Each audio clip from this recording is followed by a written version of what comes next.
शुरुआत होती है, यह कहते हुए कि मानवता को एक ऐसे युद्ध में धकेल दिया गया जिसमें मानवता के अंत का भाग्य दांव पर लगा था। ऐसी शक्तियां जिन्होंने पृथ्वी पर आक्रमण करने के लिए एक सेना खड़ी की। उसी समय कुछ इंसानों में अद्भुत शक्तियां जागृत हुईं।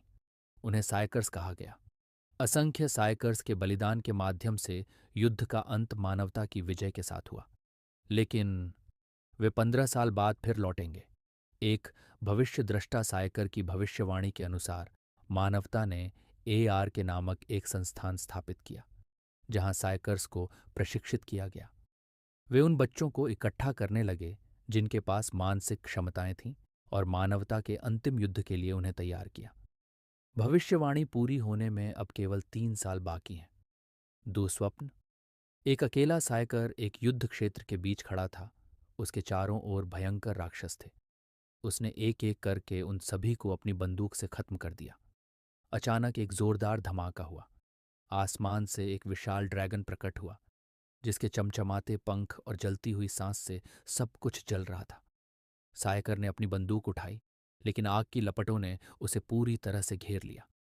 वह दर्द में चिल्लाया और नींद से जाग गया। वही घिनौना सपना फिर से, उसने सिर पकड़ते हुए कहा। क्या आज का दिन वही दिन है जब नए रंगरूटों का आखिरी बैच आएगा? आसमान में हेलीकॉप्टर उड़ रहे थे, मानवता के भविष्य के रक्षकों को लेकर। एक हेलीकॉप्टर के अंदर ली हान खामोशी से खिड़की के बाहर देख रहा था। कुछ दिन पहले एक अधिकारी ने कहा था, 10 साल का अविश्वसनीय, युद्ध अनाथों के समूह का नेता इतनी कम उम्र का बच्चा है। लिहान ने शांत रहकर सुना। चिंता मत करो, अधिकारी ने जोड़ा। हम तुम्हें जेल नहीं भेजेंगे, कम से कम अभी नहीं। क्या तुमने एआरके नामक जगह के बारे में सुना है? मुख्य पात्र ने पूछा।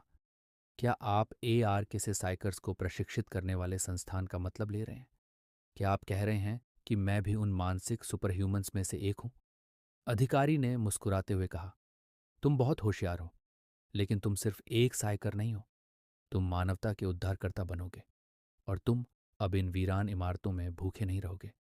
तुम्हें ऐसी जगह मिलेगी जहां तुम अपना पेट भर सको। मुख्य पात्र ने गुस्से में जवाब दिया, मेरा पेट भरेगा, लेकिन मेरे छोटे भाई बहनों का नहीं।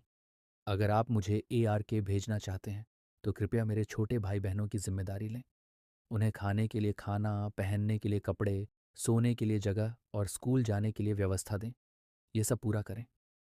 अधिकारी कुछ देर सोचता रहा, फिर बोला, ठीक है, मैं तुम्हारे छोटे भाई बहनों की जिम्मेदारी लूंगा, लेकिन यह तभी संभव होगा जब तुम एआरक में एक साइकर बने रहोगे। क्या तुम समझे? मुख्य पात्र ने जवाब दिया, हाँ, मैं साइकर बनूंगा। ए आर्क में आगमन। अगले दृश्य में मुख्य पात्र अपने गंतव्य पर पहुंचता है। वह एआरके की इमारत की ओर बढ़ रहा था और उसे वह अधिकारी की कही बात याद आई। साइकर्स की क्षमताओं के भी रैंक होते हैं, और तुम्हारी क्षमता बहुत उच्च रैंक की नहीं है, इसलिए तुम्हें जीवित रहने के लिए सब कुछ करना होगा, अपने छोटे भाई बहनों के लिए। वह आरके की इमारत के सामने पहुंचता है। वह एक लड़के की आवाज़ सुनता है, जो दूसरे लड़के से कह रहा है, जहां से आए हो वहीं वापस जाओ। तुम तो सिर्फ एक रोता हुआ बच्चा हो जिसे जबरदस्ती यहां लाया गया है। तुम्हारे जैसे नए रंगरूटों की वजह से मुझे भी तुम्हारे स्तर पर आंका जा रहा है। ये बात मुझे घिनौनी लगती है। अचानक कुछ लड़कों ने कहा, तुम्हें क्या लगता है कि तुम कौन हो जो ऐसी बातें कर रहे हो? क्या तुम बहुत महान हो? गुस्से में लड़के ने जवाब दिया, मूर्खों, मेरी शुरुआत तुमसे अलग है। उसने अपने शक्तिशाली साइकर कौशल का प्रदर्शन करते हुए कहा, मैं एक ऐसा साइकर हूं जिसने प्रशिक्षण लिया है।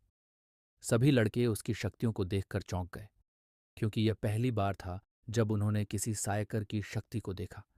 फिर वह लड़का उस रोते हुए लड़के से कहता है, मुझे लगता है अगर तुम घायल होकर बेकार हो जाओ तो तुम्हें घर भेज दिया जाएगा। ये जगह तुम्हारे जैसे लोगों के लिए नहीं है। भविष्य में मुझे धन्यवाद देना। वह रोते हुए लड़के पर एक पत्थर फेंकता है। तभी एक हाथ अचानक सामने आता है और पत्थर को पकड़ लेता है। वह हाथ मुख्य पात्र का था। मुख्य पात्र कहता है, तुम्हारा हमला बहुत धीमा था। क्या यह बेहतर नहीं होता कि तुम सीधे पत्थर फेंकते? गुस्से में लड़का पूछता है, तुम कौन हो? मुख्य पात्र ने शालीनता से जवाब दिया, मैं तुम्हारा शिष्टाचार शिक्षक हूं। सभी अन्य लड़के मुख्य पात्र की प्रशंसा करने लगे और कहने लगे, इसे सबक सिखाओ। लेकिन तभी प्रशिक्षक वहां पहुंचा और गुस्से में चिल्लाया, लड़ाई बंद करो। वह क्रोधित होकर कहता है, सभी आगे आओ।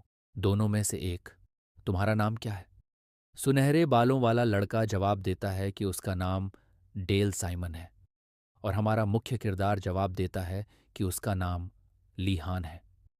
इंस्ट्रक्टर डेल साइमन से पूछता है, तुम ही वो हो जिसे ट्रेनिंग मिली है, क्या तुम्हारी क्विर्क क्षमता प्रकट हो गई है? साइमन जवाब देता है, अभी तक मैं सिर्फ टेलीकिनेसिस कर सकता हूं। हान सोचता है, क्विर्क क्या है? इंस्ट्रक्टर कहता है, अच्छा, ऐसा है, और साइमन के पेट में मुक्का मार देता है। साइमन जमीन पर गिर जाता है। इंस्ट्रक्टर कहता है, तुम कचरा हो और इतनी कमजोर क्षमता के साथ घमंड कर रहे हो। फिर इंस्ट्रक्टर मुख्य किरदार से पूछता है, तुम लिहान हो, सही है? इंस्ट्रक्टर कहता है, मुझे अच्छा लगा कि तुम कमजोरों के लिए खड़े हुए, लेकिन तुम साइमन से भी ज्यादा बेकार हो। तुम कचरे से भी खराब हो। और हान के पेट में मुक्का मारता है। हान मुक्के से दूर जाकर गिर जाता है। इंस्ट्रक्टर कहता है, सुनो सब, तुम 3 हफ्तों में पहले साल के छात्र बनोगे। अगर तब तक तुम टेलीकिनेसिस का इस्तेमाल नहीं कर पाए तो तुम सबको बाहर कर दिया जाएगा। हान दर्द में इंस्ट्रक्टर की तरफ देखता है। इंस्ट्रक्टर कहता है, मेरा परिचय देना देर से हो गया। मेरा नाम जॉन रेड है। मैं वो इंस्ट्रक्टर हूं जो कचरे से भी खराब लोगों को ड्रैगन से लड़ने वाले साइकिक योद्धा बनाने के लिए ट्रेनिंग दूंगा। इतना परिचय काफ़ी है। हम अभी से शुरू करेंगे। इस ट्रेनिंग ग्राउंड के चारों ओर दौड़ लगाओ जब तक मैं रुकने को न कहूं। इंस्ट्रक्टर ठंडे लहजे में कहता है, अब शुरू करो। अगले दृश्य में हम हान को ट्रैक पर दौड़ते हुए देखते हैं, क्योंकि इंस्ट्रक्टर ने कहा था कि अगर उन्होंने बीच में हार मानी तो उन्हें बाहर कर दिया जाएगा। हान दौड़ते हुए सोचता है, मैं इस तरह के व्यवहार का आदी हूं। कुछ लड़के ऐसा नहीं कर सकते। एक लड़का कहता है, मैं अब और नहीं कर सकता। इंस्ट्रक्टर गुस्से में कहता है, बेकार लोग, दूसरों के रास्ते में मत आओ। अब घर वापस जाओ। तुम दोनों बाहर हो।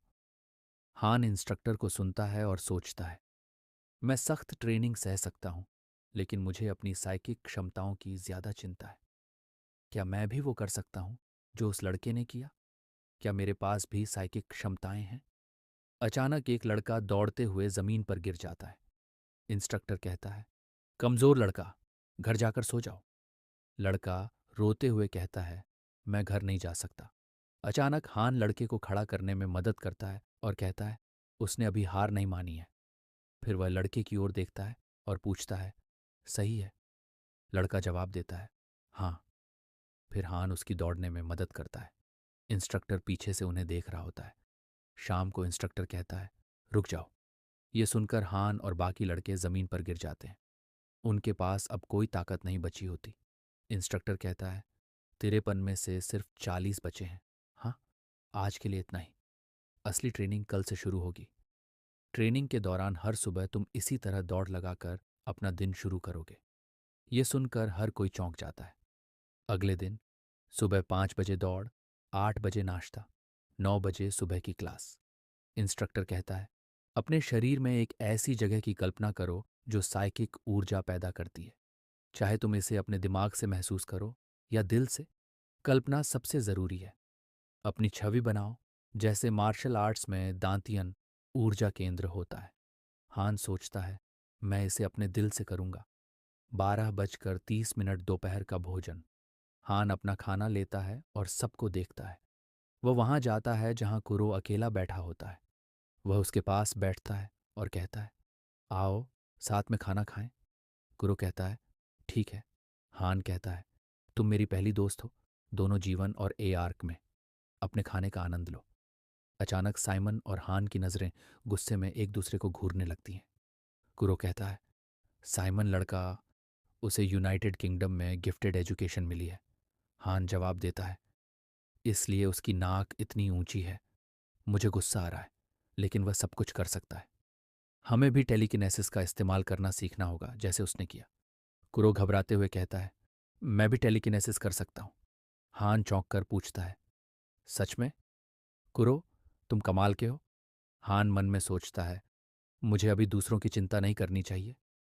इसके बाद दोपहर की क्लास, कॉम्बैट ट्रेनिंग और शाम की दौड़ होती है। रात में नहाने के बाद हम खाना खाते हैं, चीज़ों की देखभाल करते हैं और फिर रात्रि कॉल होती है। 22 बजे लाइट्स बंद। हान सो नहीं पाता। वो मन में सोचता है, शावर, खाना, तकिया और कंबल। हालांकि ये जगह उससे कहीं ज़्यादा अच्छी है जहां मैं पहले था। लेकिन मैं घर जाना चाहता हूँ। नहीं, मुझे ऐसा नहीं सोचना चाहिए। मुझे कमज़ोर नहीं बनना है। 2 हफ्ते बाद हम देखते हैं कि एक लड़का टेलीकिनेसिस करते हुए कहता है, मैंने कर लिया, मैं टेलीकिनेसिस कर सकता हूँ। कई बच्चों ने टेलीकिनेसिस करना सीख लिया, लेकिन हान संघर्ष कर रहा है। हान सोचता है, मुझे क्या करना चाहिए? क्या मेरे पास टैलेंट नहीं है? वह कुरो के पास जाता है और टेलीकिनेसिस सिखाने के लिए कहता है। लेकिन कुरो कहता है कि उसे नहीं पता कि वह टेलीकिनेसिस कैसे करता है, और वे हान को दूसरे बच्चे के पास भेजता है। हान साइमन के पास जाता है क्योंकि वह वही एकमात्र व्यक्ति होता है जिससे वे मदद मांग सकता है। साइमन कहता है, देखो कौन आया है। क्या बात है, लिहान? हान जवाब देता है, तुम जानते हो क्यों, है ना? साइमन कहता है, हाँ मुझे पता है, लेकिन क्या तुम कुछ ज्यादा सीधे नहीं खड़े हो? मैंने सुना है कि तुम्हारे देश में शिष्टाचार को बहुत महत्व दिया जाता है। हान मन में सोचता है, मेरा अभिमान अभी मायने नहीं रखता। साइमन चौंकता है और देखता है कि हान बैठ जाता है। हान निवेदन करता है, मुझे सिखाओ। साइमन कुछ देर सोचता है और फिर कहता है, ठीक है। वह एक बच्चे से पेंसिल मांगता है और कहता है, हान उठो, मैं तुम्हें सिखाऊंगा। तुमने मदद मांगी है तो मेरे तरीकों की शिकायत मत करना। अचानक साइमन दौड़कर हान के पास जाता है और पेंसिल उसके पेट में घुसा देता है। इस वीडियो को यहाँ तक देखने के लिए धन्यवाद। अगर आप अगला भाग देखना चाहते हैं तो इस वीडियो का समर्थन करें। सभी लोग सुनिश्चित करें कि आप सब्सक्राइब करें, लाइक करें और शेयर करें। धन्यवाद।